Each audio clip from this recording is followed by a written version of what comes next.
আসসালামু আলাইকুম, welcome back to my channel একা আমাদের স্কুল। আজকে আপনাদের সাথে আলোচনা করব সরকারি বৃত্তি পরীক্ষা 2026 শ্রেণী পঞ্চম বিষয় গণিত প্রশ্ন নিয়ে। যারা পঞ্চম শ্রেণীর ছাত্রছাত্রীদের অভিভাবক আছেন, যারা কোচিং অথবা প্রাইভেট টিচার আছেন, তাদের জন্য আজকের এই ভিডিওটি খুবই ইম্পর্টেন্ট এবং গুরুত্বপূর্ণ। আজকে যে প্রশ্নটি আপনাদের সাথে গণিত প্রশ্নটি শেয়ার করব সেটি হচ্ছে 50 মার্কের প্রিপারেশন, বৃত্তি পরীক্ষার প্রিপারেশনের জন্য যে প্রশ্নটি, সেই প্রশ্নটি আপনাদের সাথে শেয়ার করব। ধারাবাহিকভাবে বৃত্তি পরীক্ষার প্রস্তুতিমূলক যে প্রশ্নগুলো রয়েছে সকল প্রশ্নই আপনাদের সাথে শেয়ার করব। সেই প্রশ্নগুলো এই ভিডিওর আই বাটন অথবা প্লে লিস্টে পেয়ে যাবেন।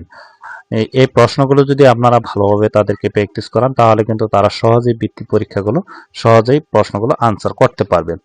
আর আপনাদের সাথে বৃত্তি পরীক্ষার যে 100 মার্কের যে প্রশ্নগুলো, সেই প্রশ্নগুলো আমরা ধারাবাহিকভাবে আপনাদের সাথে শেয়ার করব। সেই প্রশ্নগুলো এই ভিডিওর আই বাটনে অথবা প্লে লিস্টে পেয়ে যাবেন। আর ভিডিওটি যদি ভালো লাগে তাহলে অবশ্যই একটি লাইক দেবেন এবং কমেন্টে আপনার মতামত জানাবেন। লাইক এবং অনেকেই বলেন যে আমরা এই ভিডিও পেয়েছি, ওই ভিডিও পাই নাই, কারণ হচ্ছে আপনারা ভিডিও দেখেন কিন্তু লাইক এবং কমেন্ট করেন না। এর জন্য কিন্তু আমরা ভিডিওটি আপলোড দেওয়ার সাথে সাথে আপনাদের কাছে পৌঁছে না। আপনারা ভিডিওটি দেখার পর অবশ্যই একটি লাইক এবং কমেন্টে আপনার মতামত জানাবেন। আর এই প্রশ্নগুলো আপনারা ধারাবাহিকভাবে তাদেরকে প্র্যাকটিস করাবেন যাতে তারা বৃত্তি পরীক্ষায় ভালোভাবে সকল প্রশ্নই তারা আনসার করতে পারে। এটি হচ্ছে গণিত 50 মার্কের যে প্রস্তুতিমূলক যে প্রশ্নটি আমরা করেছি, সেই প্রশ্নটি আপনাদের সাথে শেয়ার করতেছি। এখানে দেখেন নিচের প্রশ্নগুলোর উত্তর দাও। ভাগফল নির্ণয়ের সূত্র লিখো, গুণফল নির্ণয়ের সূত্র লেখো, প্রক্রিয়ার প্রতীক কয়টি ও কি কি, ভাজক কাকে বলে, গুণ্য কাকে বলে। এরপর 2 নম্বরে রয়েছে গুণ করো। এখানে দুইটি অঙ্ক রয়েছে, ডান পাশে কিন্তু মানও দেওয়া রয়েছে। এরপর রয়েছে ভাগ করো। যে অঙ্কগুলো নেওয়া হয়েছে এখানে নেওয়া হয়েছে সেগুলো কিন্তু খুব ইম্পর্টেন্ট এবং গুরুত্বপূর্ণ অঙ্কই নেওয়া হয়েছে। এরপর দেখেন 4 নং এ নিচের প্রশ্নগুলোর উত্তর দাও। শফিক সাহেব তার নিজ গ্রামের দরিদ্র মানুষের মাঝে 750টি 500 টাকা নোট দান করলেন। তিনি মোট কত টাকা দান করলেন?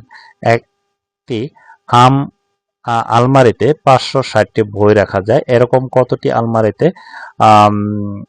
3,79,680টি বই রাখা যাবে? একটি বিস্কুট কারখানায় 150 জন কর্মচারী কাজ করেন। 1 বছরের ব্যবসায় তাদের এখানে রয়েছে 46,80,000 টাকা লাভ হলো। কারখানার প্রতি মাসে কত টাকা লাভ হলো? ক নাম্বার প্রশ্ন। 1 বছরের লাভের টাকাকে কর্মচারীদের মধ্যে সমানভাবে ভাগ করে দিলে প্রত্যেকে কত টাকা পাবে? এই ছিল যে 50 মার্কের যে বৃত্তি পরীক্ষার যে প্রস্তুতিমূলক যে প্রশ্নটি, সেটি আপনাদের সাথে শেয়ার করলাম। আশা করি এই ভিডিওটি আপনাদের অনেক উপকারে আসবে। যদি ভিডিওটি ভালো লাগে তাহলে অবশ্যই একটি লাইক দেবেন এবং কমেন্টে আপনাদের মতামত জানাবেন এবং আপনাদের পরিচিত যারা আছে তাদেরকেও এই ভিডিওটি শেয়ার করবেন যাতে তারাও এই ভিডিওগুলো দেখে উপকৃত হয়। আর ধারাবাহিকভাবে আপনাদের সাথে সকল বিষয়ের প্রস্তুতিমূলক এবং 100 মার্কের যে প্রশ্নগুলো সেগুলো আপনাদের সাথে শেয়ার করব। সেই ভিডিওগুলো এই ভিডিওর আই বাটন অথবা আপনারা প্লে লিস্টে পেয়ে যাবেন। আজকের মতো ভিডিওটি এ পর্যন্তই। ভালো থাকবেন, সুস্থ থাকবেন। আল্লাহ হাফেজ।